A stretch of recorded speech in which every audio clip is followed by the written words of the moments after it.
Pessoal, bem-vindo a mais um programa Contrato Social.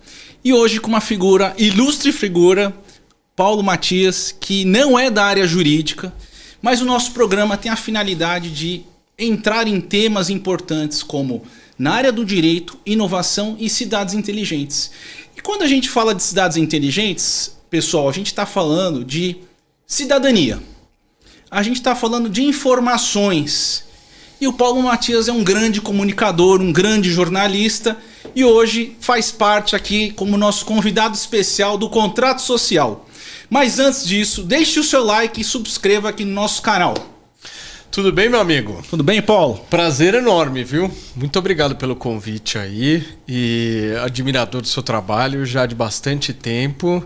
E você vai me apertar ou vai ficar esse papinho mais de boa? O que você quer fazer? Paulo, a gente quer saber, na minha opinião, na sua opinião, na opinião dos telespectadores, esse desafio, né? Esse seu trabalho do dia a dia, de ser um jornalista, de ser um comunicador que traz pautas relevantes. Como é que é esse seu papel de enfrentar questões do dia a dia tão relevantes para a nossa sociedade brasileira? Puta, meu amigo, olha, é desafiador, né? Porque o noticiário é um negócio muito pesado, né? É pesado, porque se for analisado do ponto de vista político, do ponto de vista econômico, é sempre notícia ruim, né? E é curioso, Thomas, porque às vezes a notícia ruim dá muita audiência.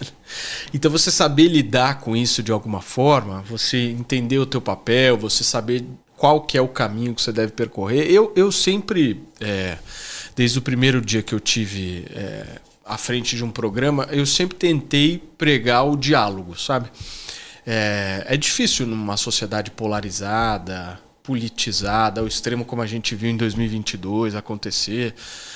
E já teve muito arranca-rabo no programa, em programas? Não, já teve coisas assim que me fizeram agir de alguma forma, que me fizeram amadurecer também de alguma forma. Então, mas eu acho que essa coisa do diálogo ela é muito importante de ser cultivada, sabe? Porque parece até um pouco clichê essa coisa de você falar, as pessoas precisam dialogar e tal.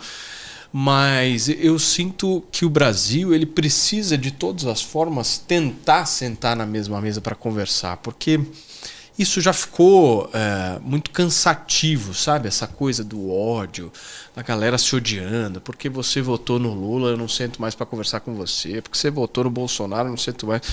O povo brasileiro é um povo trabalhador, é uma galera que, sabe, quer trabalhar, quer colocar o pão e a comida em casa. Paulo, você acha sabe? que com essa polarização tem camadas sociais do Brasil que estão afastados da política? Eu acho que houve uma politização forte, né, do povo brasileiro como um todo, né? Se for analisar, sei lá, de 2014, 2013 para frente, você teve um aumento e um incremento na politização das pessoas.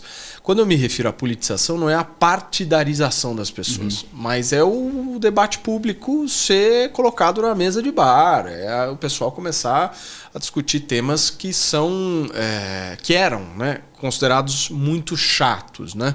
Eu acho que isso aumentou, isso cresceu, isso foi muito positivo, mas eu acho que ainda existe uma boa parcela da população que não tem a menor intenção de se informar através desse noticiário. Eu acho que todo mundo tem os seus interesses ali, né? As pessoas talvez tenham outras prioridades também, as pessoas estejam focadas em colocar comida na mesa, tanto no café da manhã, no almoço, na janta, e talvez não tenham tempo. Eu acho que todo brasileiro precisa dedicar um pouquinho do seu tempo em relação a essa questão do noticiário, porque querendo ou não, os caras que estão lá em Brasília, os caras que estão trabalhando nos órgãos públicos são funcionários.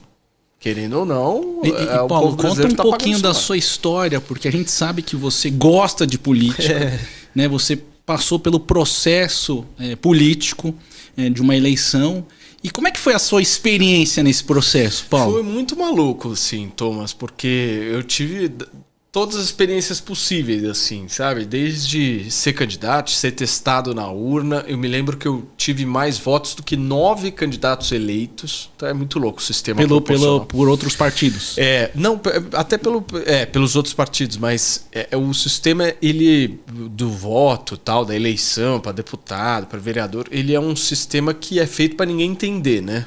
Ninguém entende como é que você vota no Thomas e o Thomas não ganha, tem mais voto e o fulano, que não é do mesmo partido do Thomas, entrou. Então é uma coisa meio maluca, né? Mas eu tive experiências tanto nessa questão de uma campanha, eu era novo na época e tal, quanto na questão também de executivo. Eu fui subprefeito, fui secretário de Estado. Então, isso tudo me trouxe muita bagagem, assim mesmo com pouca idade, para eu assumir uma comunicação que eu faço já E nessa sua experiência, Paulo, pode falar aqui para os nossos telespectadores, qual que foi a mais gratificante? Foi para o executivo? Ou qual que foi o mais desafiador também, ao mesmo tempo? Eu acho que a experiência mais legal assim que eu tive foi a de subprefeito. Você perguntou para mim da questão de experiência na área pública, né? Sim. Acho que a de subprefeito. Por quê? Porque a de subprefeito você resolvia. Você sozinho resolvia os problemas. Resolvia. Então você tinha lá uma demanda, você ia lá e resolvia. As outras, por exemplo, eu fui secretário de Estado. Política de Estado é uma coisa mais lenta. Mais amplo. São diretrizes, orçamento aqui e ali. Não é uma coisa tão rápida, instantânea como é a de subprefeito, né? Dizem que o cargo de subprefeito é o mais próximo que existe, né? Sim. É mais até do que vereador, né? Eles falam. E você tem interesse em voltar para a pública, Paulo? Não tenho. Já tive essas experiências, foram muito importantes para mim, mas eu me achei na comunicação. Me achei de verdade na comunicação, amo o que eu faço, trabalho com o maior empenho, dedicação possível e sou feliz. Acho que a gente tem que buscar felicidade na vida. E como é que você se prepara para os programas, Paulo? Você lê todos os jornais? O que você faz? Isso é uma coisa interessante, né? Muita gente me pergunta isso, Thomas, como é que você se prepara para fazer os programas e tal? E eu digo que a preparação, para mim, ela é constante. Eu não paro de me preparar. Porque eu tô ligado o tempo inteiro no noticiário, eu tô antenado em tudo, eu leio muito, leio jornal, leio livro, leio revista. Eu sempre fui um cara que gostou de ler editoriais diferentes, né? Então, eu leio, sei lá, desde do Diário do Centro do Mundo, que é um portal mais à esquerda, bem mais inclinado à esquerda, como eu leio a Revista Oeste, que também é um portal inclinado mais para a direita. E eu sempre achei que isso era importante para mim, para que eu tivesse as duas visões e pudesse formar a minha.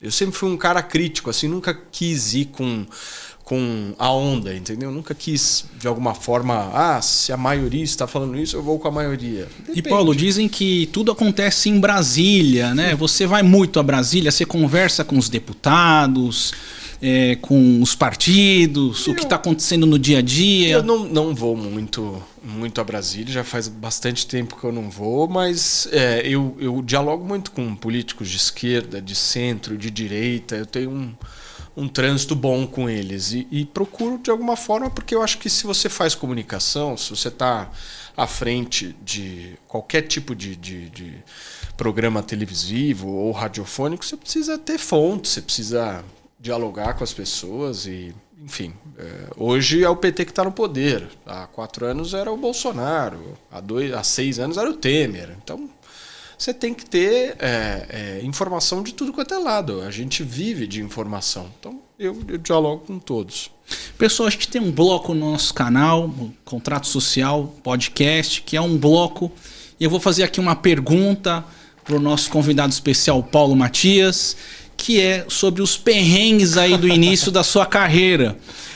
Produção, solta a vinheta.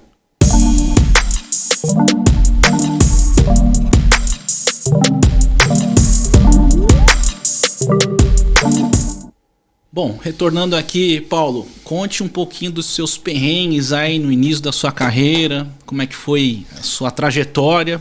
Caramba, eu já passei alguns perrengues bons, assim, algumas... Na Jovem Pan foram algumas situações que me testaram bastante, né? Principalmente num período, como eu falei para você, de bastante polarização, assim, momentos que eu tive que cortar a galera ali, ir para um rápido intervalo comercial, essas coisas acontecem, né? Mas de perrengue, caramba, tem bastante, viu? Mas eu acho que dá pra citar os perrengues de carnaval, né? Quando eu organizava os carnavais, assim. Tem uma lei, você que é advogado, Thomas, na cidade de São Paulo, que é uma lei que multa quem faz xixi na rua. E essa lei, ela existe e, sei lá, a pessoa tem que pagar acho que R$500, R$800, R$900, sei lá o quê. E o pior é que não acho que seja a lei. O pior é quem fiscaliza a lei. Que você vai fiscalizar o cara que está fazendo xixi na rua e é obrigação do poder público. E eu, de alguma forma, ali tinha essa obrigação ali eu de não, avisar. como pessoa, né? Mas a instituição tinha, né? Então, são várias situações ali que eu me lembro bastante. E fala um pouquinho do programa Toque Churras. Foi um programa bem interessante, é um programa super interessante, Paulo. Vai ter continuidade? Como é que vai ser esse Toque Churras? Eu tinha uma perspectiva um pouco diferente quando o ano virou, né? 2024, eu estava com algumas outras ideias.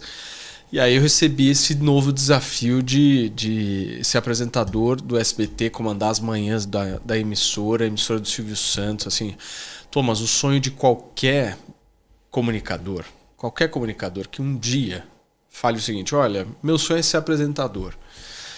Qual é a primeira pessoa que vem como qualquer tipo de referência em relação a isso? É o Silvio Santos. Sim, o Silvio Santos, ele marcou a época na televisão brasileira, marcou história no país, vai ser lembrado para o resto das nossas vidas. E assim, aconteceu algo muito maluco comigo, porque eu simplesmente recebi uma ligação do SBT dizendo o seguinte: olha, você gostaria de fazer um teste aqui e tal? Eu falei, caramba, a emissora do Silvio Santos quer que eu seja testado? Só aí já é, pra mim, uma vitória profissional, né? Você tá trabalhando e tal. E assim, mais profissional, mais vitória ainda foi ter sido testado com mais 18 e ter sido escolhido para comandar as manhãs da emissora. Então, eu tô vivendo meio que um sonho, assim, entendeu? É uma coisa meio de sonho mesmo. De você, às vezes, acordar e falar, caramba, eu tô na emissora do Silvio Santos? É sério isso?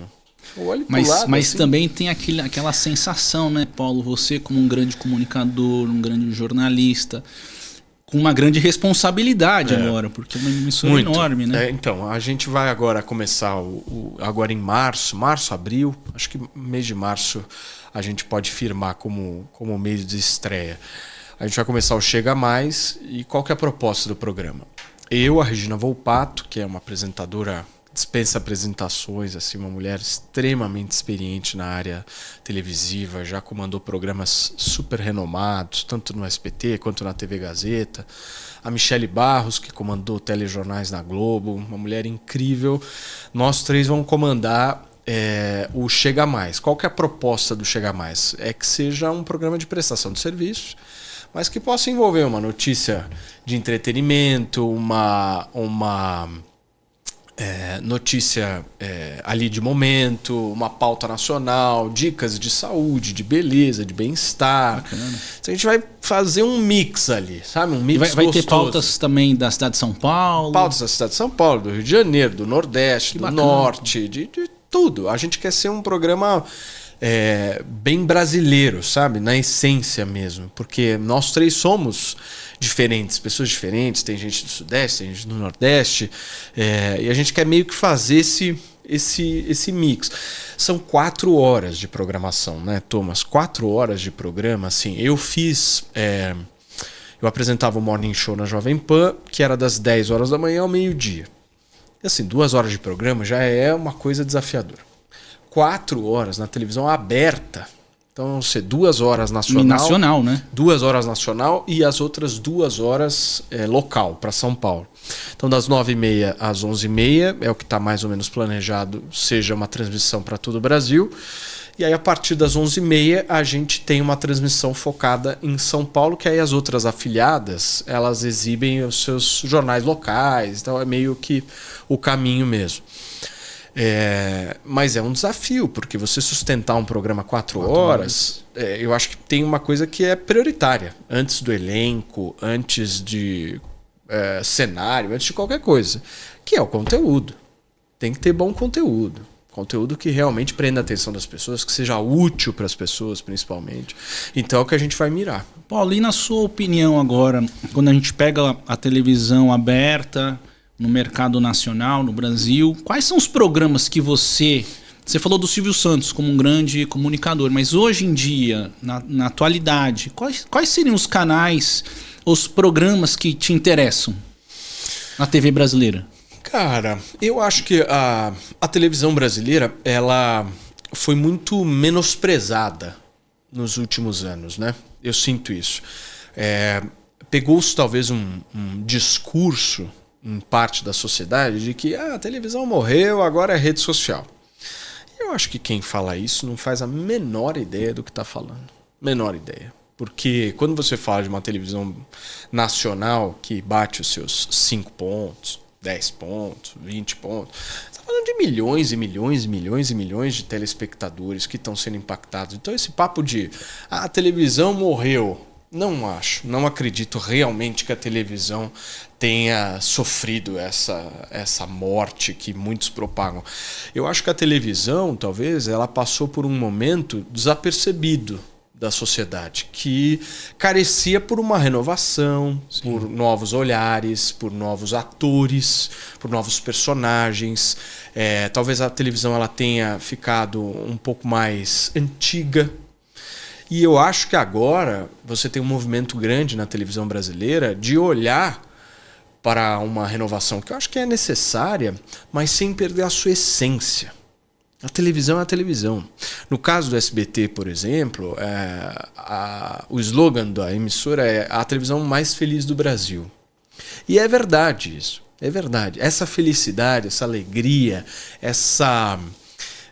como é que eu posso dizer? Essa falta de formalidade, ela precisa continuar. Ela precisa continuar. Só que ela precisa continuar, claro, com um jeito um pouco diferente. Uma renovação mesmo da TV brasileira. Com algo diferente, com algo gostoso, com algo leve, mas sem perder a sua essência, entendeu? Então eu acho que sempre me chamou muito a atenção programas que fossem nesse sentido. Eu gosto muito de revistas eletrônicas, acho que a televisão brasileira carecia de revistas eletrônicas. Então no caso do SBT, a gente vai ter o Chega Mais, que vai ser essa revista, eu, a Regina Volpato e a Michele Barros, legal, de manhã. E vai ter uma outra revista também muito importante, à tarde, com a Cristina Rocha e o Marcão do Povo, que vai ser o Tá Na Hora, que é um programa diferente, mas que vai ter noticiário, vai helicóptero na rua, cobertura de enchente, uma mistura também com fofocas, entretenimento, vai ser um mix um pouco de tudo. E a Cristina e o Marcão dispensam apresentações, né? São figuras, a Cristina Rocha extremamente conhecida do público, o Marcão que estava no Primeiro Impacto, que é um jornal de manhã também dificílimo de fazer, é um cara muito testado, já aprovado. Então eu acho assim, eu estou muito empolgado, animado com essa renovação que o SBT está proporcionando e não vejo nenhuma emissora com esse olhar, entendeu? Hoje. Paulo, uma pergunta assim, do ponto de vista da sua opinião mesmo. Você pega tantas figuras da TV brasileira, como o Luciano Huck, o Datena, que foram nomes cotados aí para serem presidentes ou políticos, prefeitos, né? Esses exemplos que são exemplos notórios. Como é que você vê essas figuras da TV brasileira que também tem um impacto muito, muito grande na política brasileira? Eu acho que são figuras absolutamente respeitadas do ponto de vista televisivo e que talvez tentaram algum dia alçar voos políticos, mas que ainda não se concretizaram politicamente, né? Mas eu acho que quem tem a dimensão que tem um Luciano Huck, um Datena, naturalmente sempre vai ser lembrado para qualquer tipo de eleição. Esses são perfis um pouco mais políticos mesmo, de pessoas que têm algum tipo de inserção política. E eu não acho isso ruim, Thomas.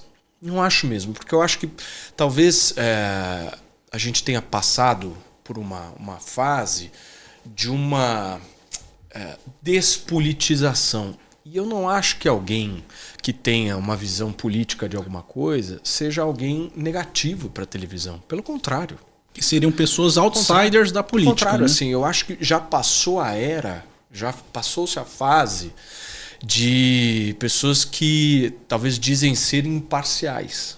Ah, eu sou imparcial. O que é ser imparcial? É você não ter opinião própria para nada, é você não pensar nada, é você não ter uma visão clara sobre determinados temas? Não, eu acho que as pessoas, naturalmente, do jeito de se vestir, do jeito de conversar, do jeito de se comunicar, elas são parciais. Não existe um ser humano imparcial. Eu não acredito nisso. Não acredito. O que eu acredito é na independência. Independência eu acredito.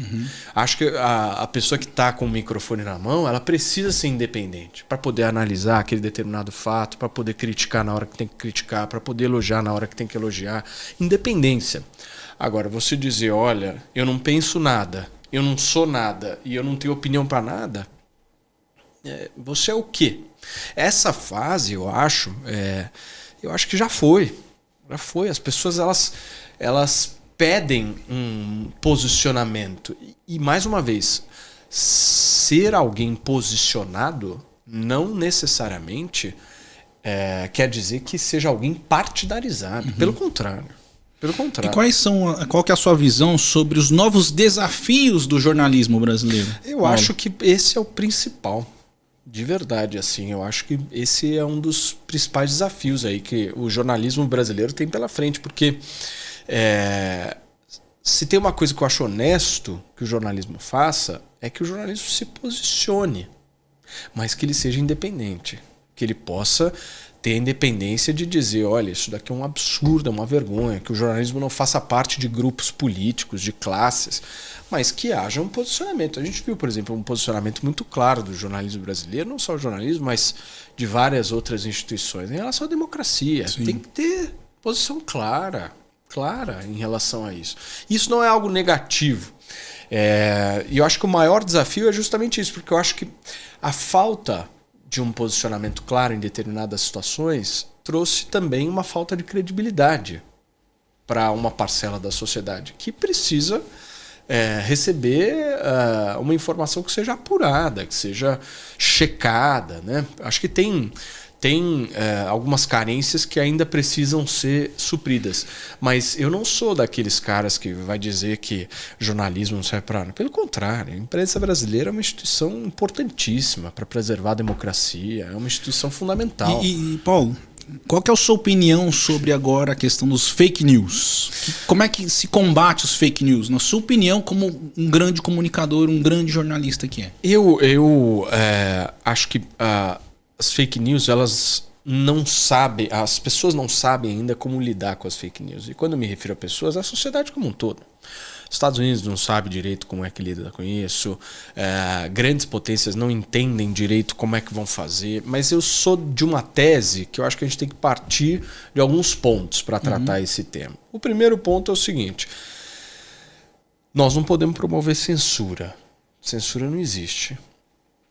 Então, nós temos que combater censura. Mas, ao mesmo tempo, a gente tem que trazer à tona nessa discussão algum tipo de responsabilidade. Por exemplo, não sei se você acompanhou o caso da Choquei e de outras páginas que divulgaram notícias falsas sobre uma determinada menina. A Jéssica, no caso, era uma menina de 20 e poucos anos de idade.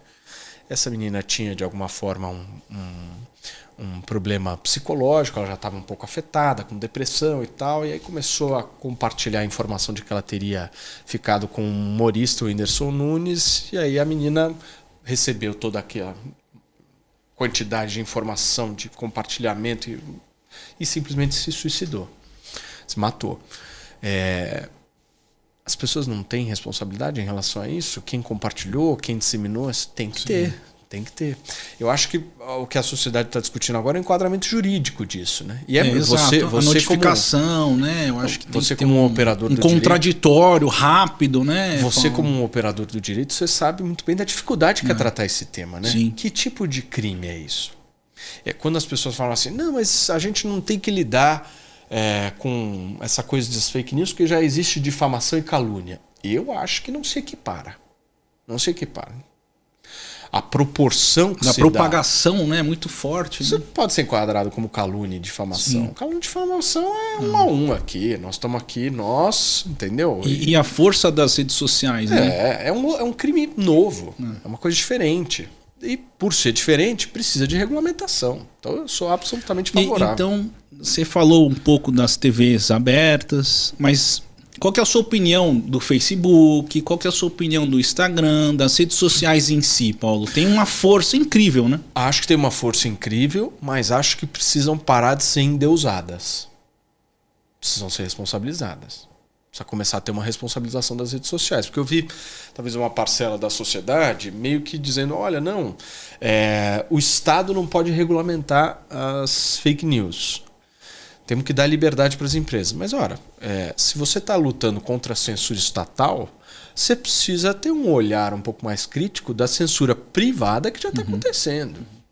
Quando o algoritmo e quando o Instagram, de alguma forma, olha para a cara do Thomas e fala, Thomas, eu não vou entregar teu conteúdo hoje, isso é o quê? Isso é censura. Uma censura. É óbvio, é um tipo de censura que a gente ainda não sabe lidar. Mas é uma censura que 5 grandes empresários, 4 grandes empresários estão promovendo no mundo inteiro. Então, algo tem que ser feito.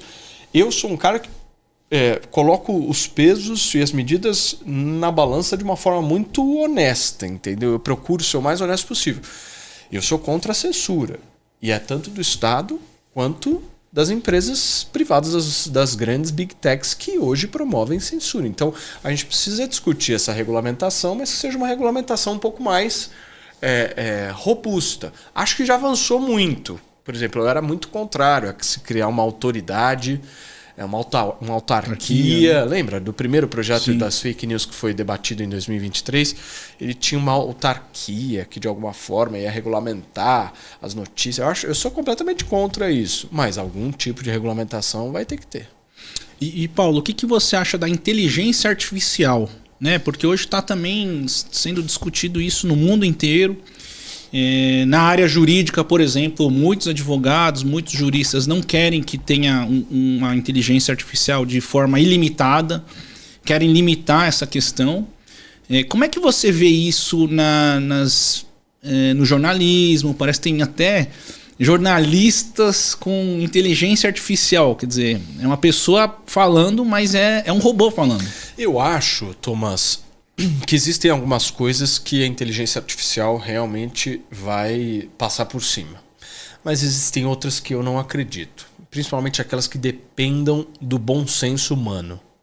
E principalmente do processo de discernimento humano. Claro que a inteligência está tentando de todas as formas chegar a isso, mas eu não consigo visualizar. Por exemplo, do ponto de vista jornalístico, nenhum hoje jornalista artificial ou algum jornalista que seja produzido pela inteligência artificial vai conseguir suprir um bom processo de checagem, um bom processo de avaliação de uma determinada notícia. Ele vai se basear naquilo que já está na internet.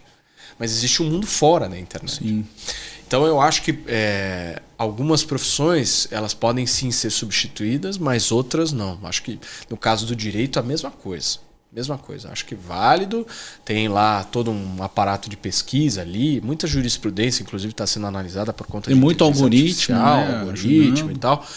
Mas eu acho que nada substitui a figura de um bom advogado, um bom articulador, aquele cara que vai lá, vai conversar com o juiz, depois vai lá no Ministério Público e volta. Isso eu não consigo ver. Da mesma forma que eu não consigo ver a substituição de um apresentador, de um jornalista, que tem o feeling ali do momento, que sente, que é um ser humano, né? Então eu acho que, não sei, posso estar errado, mas eu acho que nas próximas décadas talvez realmente não aconteça isso.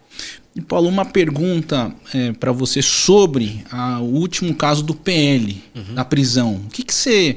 Qual que foi a repercussão dos jornalistas? Você fala o quê? Do Valdemar? Do Valdemar. Cara, os caras estão investigando, né? Eu sou da tese que a gente tem que bater o martelo na hora que a justiça falar que é isso ou não, né? Eu acredito muito na justiça, acho que a justiça brasileira, a Polícia Federal, as instituições estão aí para trabalhar, seja de esquerda, de direita, de centro. Eu quero ver investigação. Quando a gente fala de mídia, que é o quarto poder, né? Eles falam que a mídia é um quarto poder. Você acha que fazendo a reportagem de determinada maneira ou não, isso tem uma interpretação para a sociedade? Eu acho que sim, mas eu acho que a gente tem que primar pela honestidade, né? Nesse sentido, de tentar de todas as formas emitir aquele fato. Eu sou muito da tese de que talvez algumas notícias no Brasil, por um determinado período, sempre foram muito baseadas em quem era o ator daquela notícia. E não no que aquele determinado ator estava fazendo ou não. Eu sou um pouco contra isso. Eu acho que a notícia ela tem que ser até aos fatos. O fato tem que ser narrado. E não tem jeito. O fato vai ser narrado, vai ter aqueles que vão concordar com o fato e aqueles que vão discordar do fato. No caso dessa investigação da Polícia Federal, está se investigando um processo de tentativa de golpe de Estado. Isso é muito sério, né? Então temos que aguardar aí as investigações e verificar o que a justiça brasileira vai ditar. Agora, não menosprezem o fato de uma tentativa de golpe de Estado. Isso é muito sério e merece mesmo uma investigação. E, Paulo, na área internacional, né, a gente pega hoje as TVs que tratam muitas questões dos Estados Unidos, CNN, você tem do outro lado da China a CGTN, que é a Chinese Global Television. Mas assim, as TVs brasileiras também não têm tanto acesso a por exemplo, reportagens da China, né? A gente tem, acho que algum correspondente no Japão, eu acho que a Band fez uma parceria com a CCTV. Mas na sua opinião, do jeito que a gente vê a questão da geopolítica, você acha que o Brasil teria que ter correspondentes no mundo inteiro? Não sei te dizer, Thomas. Você fala das emissoras de televisão? De modo geral? De modo em geral, porque a gente tem tanta informação que a gente consegue receber da CNN Internacional. A gente não tem muito acesso do lado do Oriente. Entendi o que você está falando. Entendi. Da Ásia, né? Da Ásia como um todo. Eu acho válido. Quanto mais informação tiver, melhor. Eu acho que as emissoras elas estão se globalizando, né? Se for analisar essas coberturas internacionais, elas foram crescendo significativamente. Nós tivemos a última grande cobertura internacional da guerra entre o Hamas e Israel, que eu acho que mobilizou o mundo inteiro e principalmente o olhar da imprensa brasileira, né? Mas eu sou super favorável a isso. Quanto mais informação tiver, melhor é. Pessoal, estamos chegando aqui no final do programa. É um programa especial hoje com Paulo Matias, que estamos tratando da questão da informação, da cidadania digital, das cidades inteligentes. E eu queria aqui colocar para o Paulo, para ele fazer as suas considerações finais do programa. E já lembrar vocês que fizemos já alguns debates aqui no nosso programa Contrato Social com pessoas juristas da área do direito. Já tivemos o programa com o professor Vitor Gabriel Rodrigues, livre docente da USP. Conversamos com o reitor da USP, João Grandino Rodas, também, que falou bastante sobre a questão da capacitação dos juristas.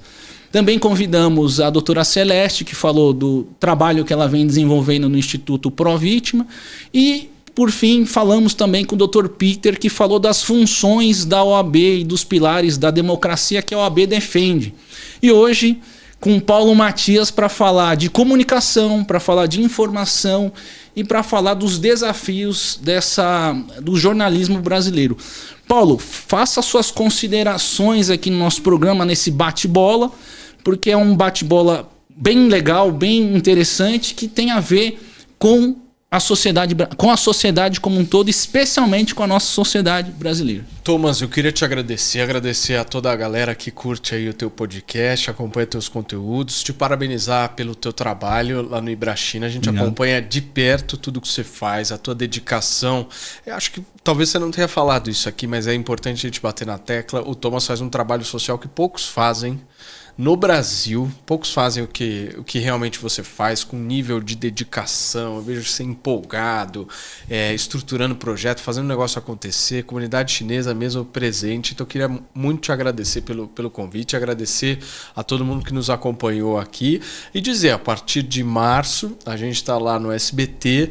Liga lá no SBT agora de manhã, das 9h30 da manhã até sabe lá Deus que horas vai esse programa.